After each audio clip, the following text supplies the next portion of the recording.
So let's learn how to use offset function in Excel. Let's consider that we have a sheet of our reporting date and then the closing rate, and here we want to output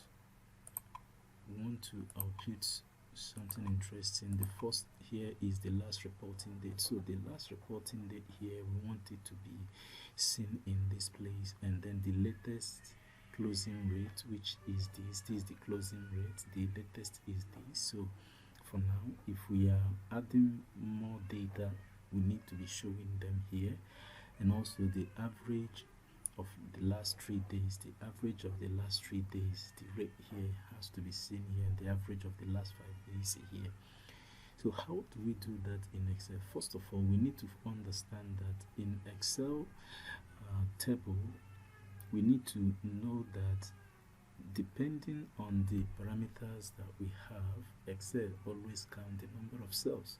So here in cells A, we have about 11 input cells, and these input cells, you can see it here, 1 2 3 4 5 6 7 8 9 10. So depending on the size of your data, Excel has a function for counting it.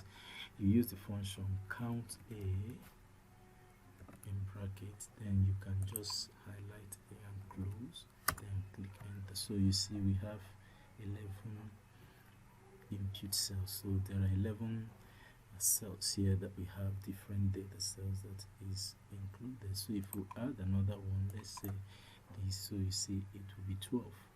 And then having considered this, so we need to now work on the last reporting date. Here now the last reporting date is 18. To do that, we use an offset function. So to know more about offset function, you click on formulas and then go to lookup reference. And then in lookup references, you will see that offset function is there, and we use offset function to return a reference that has a range that is giving a given number of rows and columns from a particular reference. So you can read more about it using Excel help. So let's come back to our data set, our sheet. So here we put equal sign, offset. Then the first thing is our reference. So the reference is date, and then we now put our count A in brackets, then we add this and close.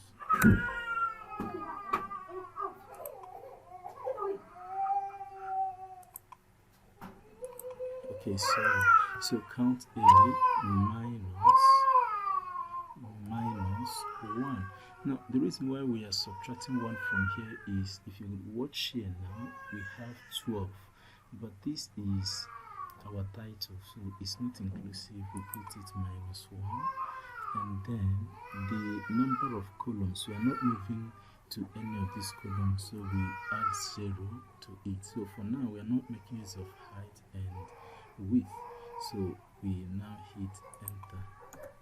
Okay, so you now see that the last reporting date is 5/18 2013. So if I move this down, the last reporting date is this. So anytime we keep entering data here, we need to be seeing the last reporting date. It keeps showing. And then if we drag this to this latest closing rate, we have this.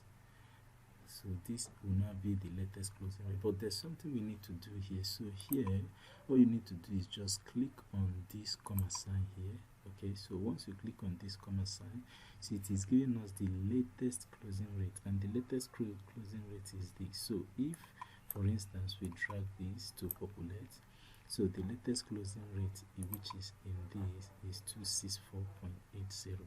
Okay, that is the latest closing rate. Now if you want to work on the average of the last 3 days, so the average of the last 3 days, I will drag this and then put here. So we need to correct this. If you see here, it is pointing to the reference, pointing here is C, so we need to change it and then click on this. That's our reference.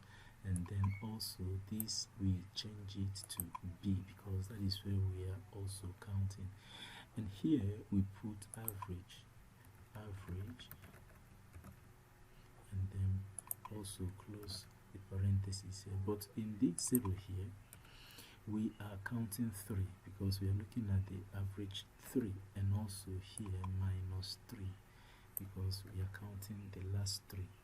Okay, so here is minus 3 and also 3. The height is now 3 from here.